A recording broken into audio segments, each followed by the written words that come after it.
handa na isuspindir ang Sa Pilipinas. taho ka mag-issue sa war on drugs, palagis man sumutang higit na paan. Tubig baha, noong binabot pa sa lampag na Dahil siya naanas tinong kalayo, ang apektado kang kasunod. Newsway.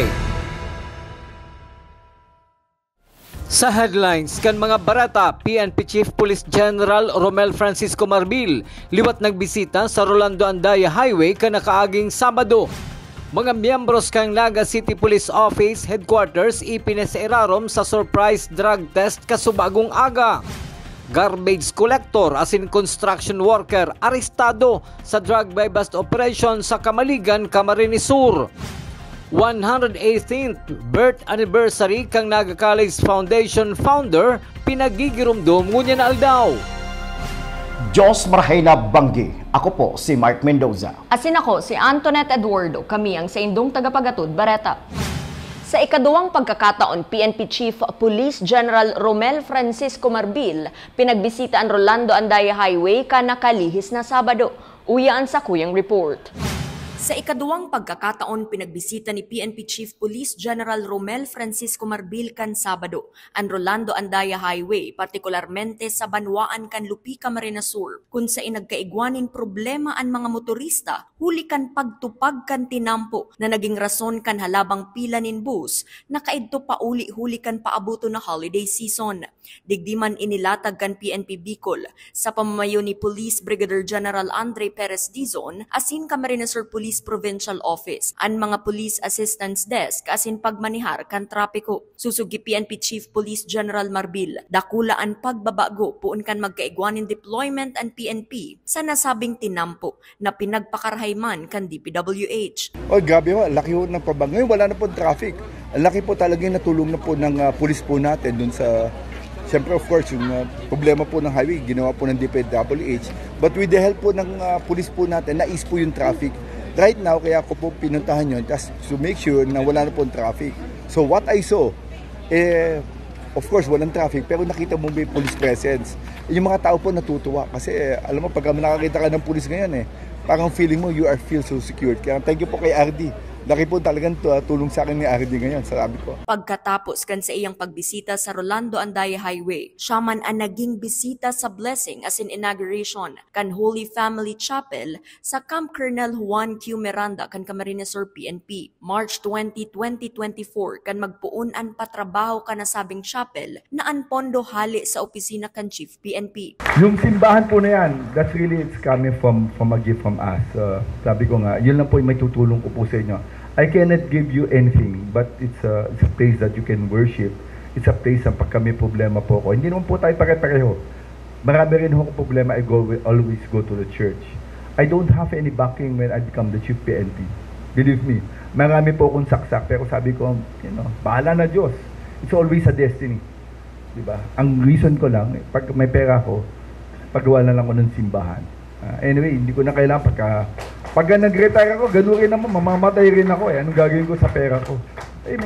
Yun ang sinasabi ko siya, mag-ipon ka, hindi. Mamamatay rin naman ako, ano pa iipunin ko? Para sa GNN TV48 Naga, Antoinette Eduardo, Newsbreak. Mientras tanto, nagkaigwaman nin halipot na pakikipag-ulay si PNP Chief Romel Francisco Marbil sa mga pulis kan Camarines Sur Police Provincial Office antes ining magbalik sa Metro Manila. Aramon tang kompletong detalye sa report ni Melvin Machado.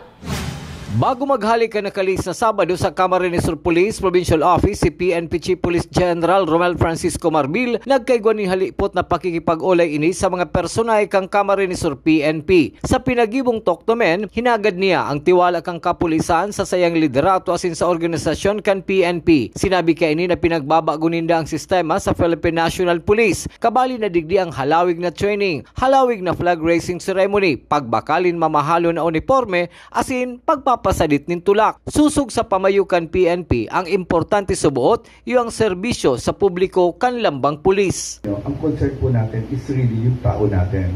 Why? Because you are the biggest resource ng PNP. Kung wala pong pulis, kahit lang napakaganda yung mga gamit ng natin, wala pong mangyayari. Dapat ang pulis natin, meron kayong tiwala sa organization natin. Sabi nila, mahigit po mamaya na po yung mahigpit po kami, no? Bakit po natin pinatanggal yung mga flag racing na matagal? 15 minutes, pinatanggal ko na po yung training nyo, yung mga, Tuesday, Thursday, meron pang athletics, wala. You are not paid by the road ng mga tao para magpalit ng tiyan. Ang trabaho po natin, magserbisyo. Yung pag-retreat yung pinatanggal ko ni matagal, wala nang ganon. Why? You are paid to provide services. Pinatanggal ko ng mga marcha-marcha na yan. Hindi naman kayo tatalino dyan. Idinagdag pa kang general na day naman subot kaipuhan i-anunsyar sa publiko kung igwang pulis na nagkakasala. Hulit na nawawaran tiwala ang publiko sa Philippine National Police. Alagad siniguro man kaini na mahigpit sinda sa pag-abot sa accountability sa pagtama kang sarong napapasala o nagkakasalang otoridad. Yung tao, pagka pinahiyaan natin pulis, hindi naman sila magsusumbong sa NBI. Wala silang pagsusumbungan. Asan sila magsusumbong? Kay Tulpo, sa dyaryo, sa NPA. Kaya tayo namamatay eh. Kasalanan natin. Ina-announce kasi natin kapalpakan natin eh. Huwag na natin i-announce yan. Let us correct within ourselves. Kaya nga sabi ko nga dito, pagka nagko-correct po kami, hindi niyo po nalalaman. Pero lahat po, inaayos po namin. Very concerned po kami sa accountability. Hindi na po yung, eto, nagkamali siya. Dapat, bakit siya nagkamali? Sino makasama niya? Sino ba yung guidance niya? So, more than, tinitingnan namin yung accountability. So, what happens is really, you have to patrol or you have to police our own ranks. Yun po yung ginagawa natin. Ha? Para sa GNN TV 48 Naga, Melvin Machado, Newsbreak. Padagos pa sa mga bareta, kinumpirmar ni Police General Romel Francisco Marbil na padagos ang saidang collaboration kang Navy, Coast Guard asin Maritime Group matapos madiskubre ang sarusubuot na underwater drone na saindang pinag-turn over sa Philippine Navy para mapag-adalan kung ano subuot ang laog kaini. Kung igwaman mahiling giraray na arog kaining bagay sa kadagatan, tulos man i-report sa mga otoridad. No, ang ano po is always yung collaboration between Navy, Coast Guard, and Maritime Group, di ba? Kung meron po sila nakita na very unusual, you have to report it. So sabi ko nga, hindi ko po masasabi ko ano po yung nakita nila, no? I just saw the picture, so I cannot assume. So dinala po namin sa Navy po yan para mapag-aralan po kasama po ng anti-cybercrime group po natin para makita po yung laman kung ano po talaga yon, kung ano po, kanino po yon. Sa iba pang bareta, Bicol Central Station kang Naga naging sibot sa enot na simana kang Enero. Huli kang pagpurulian kan mga pamilyang nagbakasyon kang nakaaging Pasko asin bagong taon. Aramon taman ang kompletong detalles kayan sa report ni Christine Reyes. Nag-abot hasta 11,000 na pasahero sa Sarong Aldaw, ang pinakahalangkaw na nai-record kang Bicol Central Station ngunya na pauruli ang publiko pagkatapos ka nakaaging Pasko asin bagong taon. Pinaglalaoman naman ini kang Bicol Central Station kaya preparado naman sindang iakomodar ang mga ini. Sa datos kang Bicol Central Station, puon kang Enero 1 hasta kasuod mga hapon Enero 5 sa biyaheng Naga pa Manila, nakapag-dispatch ng 656 na bus asin nasa 32,800 na pasahero ang kabilugan na nagbiyahe sa nasabing petsa. May na-record kami na Sarong Aldaw na ang arrivals inabot ng 11,000 na individuals. So, dahil sa datang iyan, talagang tig-expect mi na magkakaigwa kitang peak operation, especially from January 2 to 5. And nangyari nga ni si total kang sa tuya ang na-dispatch o na-facilitate mga passenger na ma-dispatch pa ruli, nag-abot sa 32,800. By the way, inipigulayan tagdi itong biyaheng Naga to NCR area. So, yan.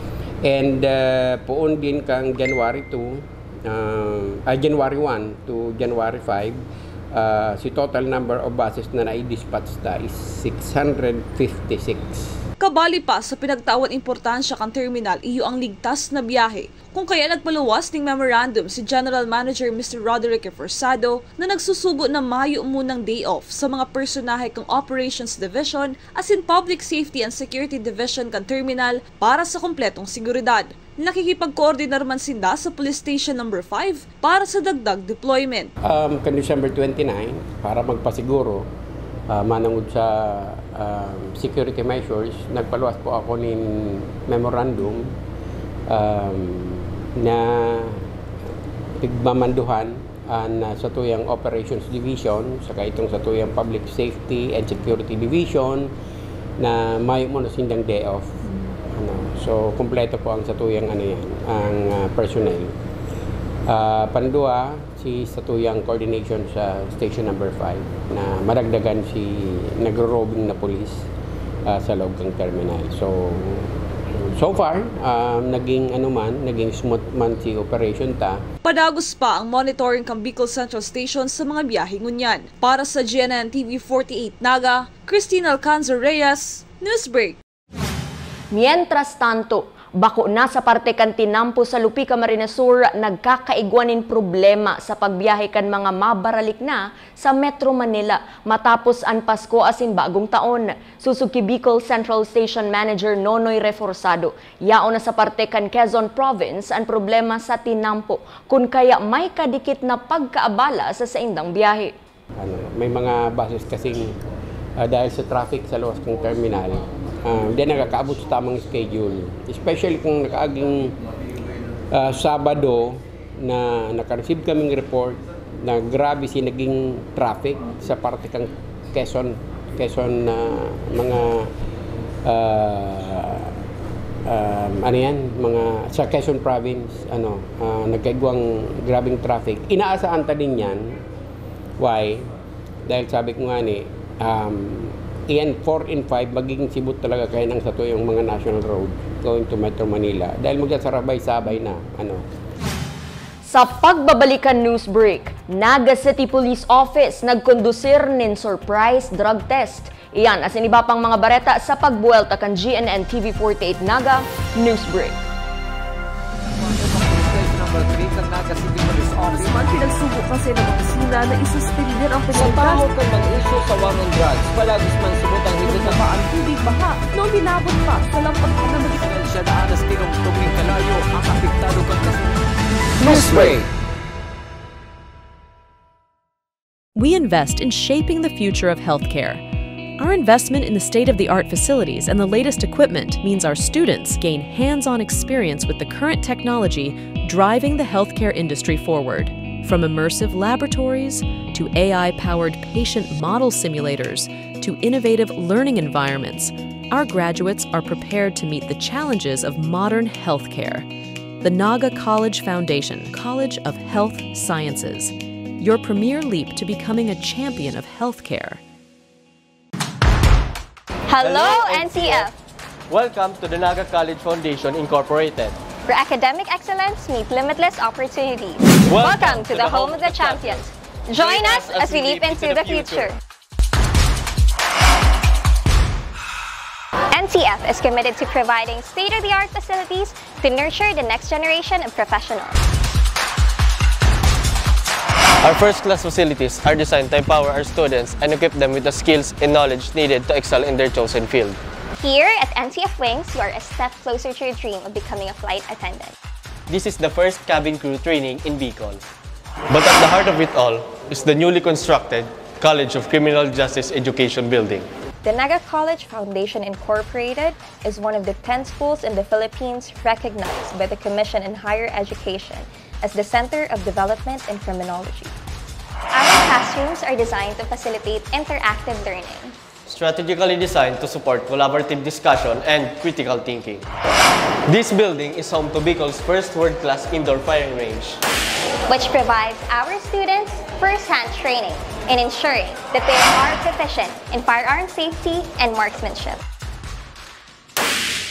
From crime scene simulation laboratories to forensic science facilities, NCF CCJE has a wide range of specialized resources to prepare its students for various career opportunities in criminal justice.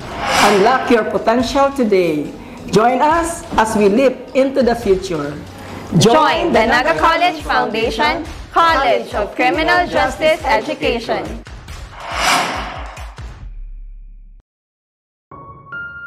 Sa araw, kahit anong oras ako magutom, umaga, tanghali, nandyan ka lagi, Nay. Kung ano ang kailangan kong kainin, inihahanda mo.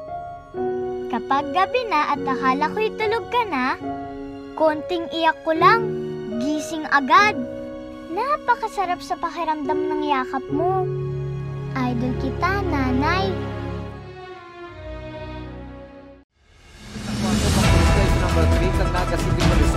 Pinagsubo kasi ng opisina na isuspender ang Sa pinagkas. tahot ng mga isyo sa war on drugs, palagis man subutang higit na Ang tubig baha, noong binabot pa sa lampag na magiging. Siya na anas tinong kalayo ang apektado kang kasunod. Newsbreak. Sa pagpapadagos kan mga bareta, mga miyembro sa Canaga City Police Office sinorpresa nin drug test kasubagong aga. Ang detalye kan baretang iyan sa report ni Christine Reyes. Pagkatapos kang flag raising ceremony sa headquarters Canaga City Police Office, tulos isinarado ang mga gate asin mayo ng pinaluwas para sa ginibong mandatory random drug test. Ini para sa gabos na presente sa flag raising ceremony kasubagong aga. Suso kay Assistant Spokesperson Police Staff Sergeant Robert Aguilion, maski ang mga station commanders asin mga personnel na yaon sa headquarters ang kabali. Dagdag pa ni Police Staff Sergeant Aguilion, obligado ang gabos na PNP personnel pati ang mga personahe sa anom na estasyon Canaga City Police Office na magpasairalam sa mandatory random drug test. Gabos po kita obligado mag-undergo kaini, nagkataon lang na nainot po igdi sa headquarters. So ang ginibo po nga subago, right after the flag raising, nagkaigwang announcement, so lock gabos na gate, si mga pinto, and bayan ang pinahali. So yan po, kaya gabos na naka-duty ngunyan, gabos na nag-attend flag raising daw nga iba kong taga headquarters, araw ka itong mga awardees, mga station commanders, obligado na mag-undergo dahil yaw naman lang sindaigdi. Ini kasumpay man kasi ng pagselebrar ngunya na bulan ng Enero kan 31st PNP Ethics Day na may temang serbisyong may integridad at pananagutan tungo sa ligtas at mapayapang Pilipinas. Para sa GNN TV 48 Naga, Cristina Alcanzar Reyes, Newsbreak.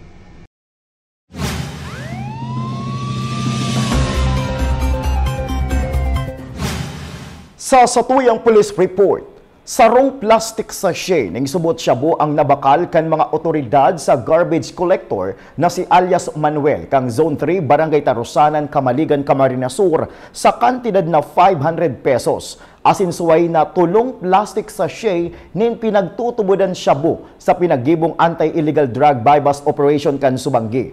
Ang kaibanan man kaining si alias Joseph na sarong construction worker ang nakumpiskaran man nin sarong sachet nin pinagtutubudan illegal na droga. Ang duwang suspek ang yaon ngunyan sa kustodiya kan Camaligan Municipal Police Station. Sa iba pang police report, 4 na persona na imbuelto sa pagtutupada sa Banwaan in Pili, Camarines Sur ang nadakop kan sakyadahon kan PNP ang tupadahan sa Upper Lampog Zone 3 Barangay Tinangis kanasabing Banwaan. Duwaman an marikas na nakadulag, alagad ininabistuman kan mga otoridad.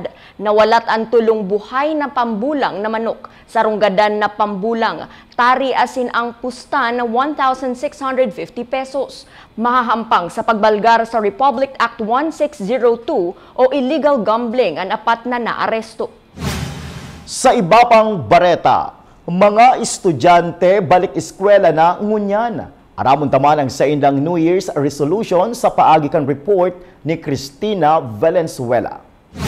Alas 6 pa lang ning aga, pasiring na sa eskwelahan si Bernadette Barredo, haling Pili, Camarines Sur para magklase ngunya na balik eskwela matapos ang holiday break. Sarong sa naging motivation ni Bernadette ngunya na aldaw, iyo ang mahiling ang sa iyang mga barkada, asin ma-maintain ang halangkaw na grado daw dipisil, alagad gigibo ng gabos kasabay ang tamang pagbalanse sa oras bilang sarong estudyante. Ang sarong sa naging New Year resolution niya ngunya na taong 2025. Siyempre, gusto ko ma-achieve si dati kong grades, dapat maabot ko mangyaray. Maski mahirap, maabot mangyaray. Tapos, syempre dapat magkaka-time management na ako. Gigibuhon ko na dapat gibuhon sa oras na ni para di ako tatambakan ng mga activities and homeworks. Sobrang excited man si Luis Alex Mepa ngunya na balik eskwela na sinda. Hulit na gusto niyang mahiling ang pag-level up kan sa iyang mga kaklase. Asin maot ni Luis na ibalik si naging routine niya sa pagklase kan nakaaging taon. Pag-improve sa pagklase para lalong mapakaray ang sa iyang akademya. Yan ang gustong mangyari ni Luis ngunya na taon. Very excited po ako na makita ulit yung friends ko, mga teachers ko, parang magawa ulit yung routine ko last year nung may school pa rin po. To stay the same, walang magbago, unless to improve my studies pa rin, to have that strive para much better pa yung magawa ko sa academics, and to gain more friends po also. Para sa GNN TV48 Naga, Cristina Valenzuela, Newsbreak. Padagos pa sa mga bareta, 118th birth anniversary kan founder kan Naga College Foundation, pinaggirumdum ngunya na aldaw kan NCF community. Nagbabalik si Cristina Valenzuela. Ngunya na aldaw ang 118th birthday anniversary kan founder kan Naga College Foundation na si Dr. Melcher T. Villanueva o mas bistado sa apod na Lolo Mel. Iniyang saro sa mga paagi sa paggiramdom kang ligasiyang sa iyang winalat. Magigiramduman na nabilog ang Naga College Foundation kang taong 1947. Haros nasa 78 na taon na poon kan pinag-establish ang nasabing eskwelahan. Ininagpoon sa 100 na mga estudyante hasta uminabot na ning 16,000. Ang selebrasyon na ini pinunan sa paagi kan banal na Santa Misa bilang pagpasalamat asin paggiramdom sa kainot-inoteng naging presidente kan NCF. Sinundan man kan blessing sa tanghalang Melchor, sinunod ang wreath-laying ceremony, ang pinakahuri, iyon pagbisita sa puntod ni Lolo Mel. Susog kay Sir Mario C. Villanueva, ang ikalimang presidente kan Naga College Foundation, ang selebrasyon na ini sarong paagi para makapagpasalamat sa legasiyang winalat kan sa iyang lolo na si Dr. Melcher Villanueva. Asin pinagsiguro ni Sir Mario na mapadagos ang pagtaon ng barato asin may kalidad na edukasyon, bako lang para sa mga Bicolano, kundi maging sa iba pang parte kan nasyon. Well, this is a way of Thanksgiving that my grandfather established Naga College Foundation almost 78 years ago. This coming year, we will be celebrating 78 years. Today is his 118th birthday, kung buhay sana siya. So this is our one way of saying thank you to our grandfather for establishing an institution that is for Bicolanos, that is affordable and quality education. And through generations, I'm now the 5th president of Naga College. I'm a 3rd generation already running the school. We have continued his legacy of giving quality and affordable education to the Bicolanos. Pero ngayon, it's not just Bicolanos that we are catering to, no? Almost may mga taga Manila, taga Cebu na that are studying sa nursing natin, sa criminology. And soon, once we open up our micro-credentials for outside of NCF, we would be reaching students worldwide. Pinagaandam ni Sir Mario na sa pag-abot ng 2 hasta 3 taon, maging saro na ining university ang Naga College Foundation. Para sa GNN TV48 Naga, Cristina Valenzuela, Newsbreak. Ang GNN TV48 Naga sa idong kaibahan puon kay sagkod ngunyan. Nagahato ni mga bidang baretang garantisadong nangingenot asin napapanahon sa paagi kan One Media TV48 Naga. Ngunya na 2025 sa pagwelta kan samuyang istasyon sa dating ngaran na GNN TV48 Naga. Makakaasa po kamo sa padagos na paglangkaw kan kalidad kan mga programang samuyang ihahatod sa ngaran kan serbisyo publiko, mga istoryang perming enot asin bida an Bicolano. Diyos mabalos po sa padagos na pagsuporta asin pagtitiwala. Asin yan ang katiripunan kan mga bidang baretang nakalap kan mas pinakusog na puwersa kan GNN TV48 Naga News and Bicola Face.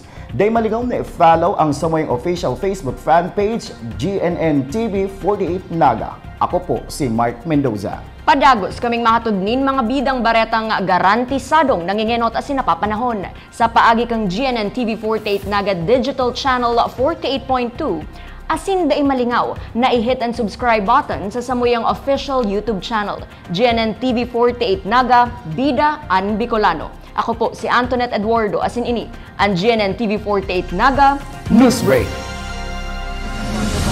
Number 3 ng Naga City Police Office naman pinagsubok kasi ng opisina na isuspender ang Sa penalidad. pahot ng mga isyu sa war on drugs, palagis man subutang higit na Ang tubig baha noong hinabot pa sa lampas na magiging Siya na anas tinong kalayo ang apektado kang kasunod. Newsbreak. Flight attendants, prepare for takeoff, please.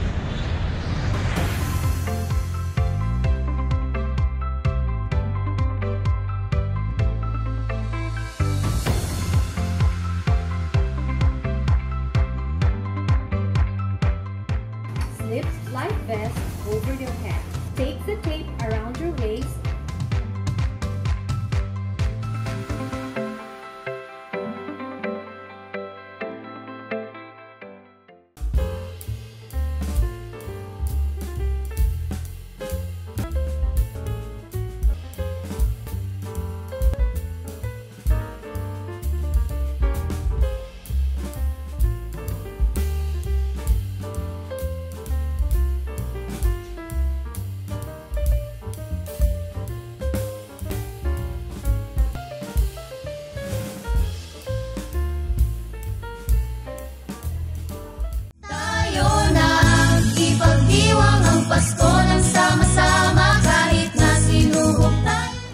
Sa pagdiriwang natin ng Kapaskuhan ngayong taon, isapuso natin ang diwa ng pagkakaisa, ang pagkilos ng magkakasama bilang isang komunidad at isang institusyon. Ang Pasko ay panahon ng pagtutulungan kung saan wala dapat maiiwan at ang bawat isa ay bahagi ng pagbangon at tagumpay. May this season inspire each and every Tiger to reach out to those in need, extend our blessings, and build a stronger NCF community and beyond. Together, let us move forward with a commitment that no one will be left behind. Let us ensure that every Enciano, Nagueño, and Bicolano is valued and uplifted. Maligayang Pasko at manigong bagong taon sa ating lahat. Paskong may pagkakaisa.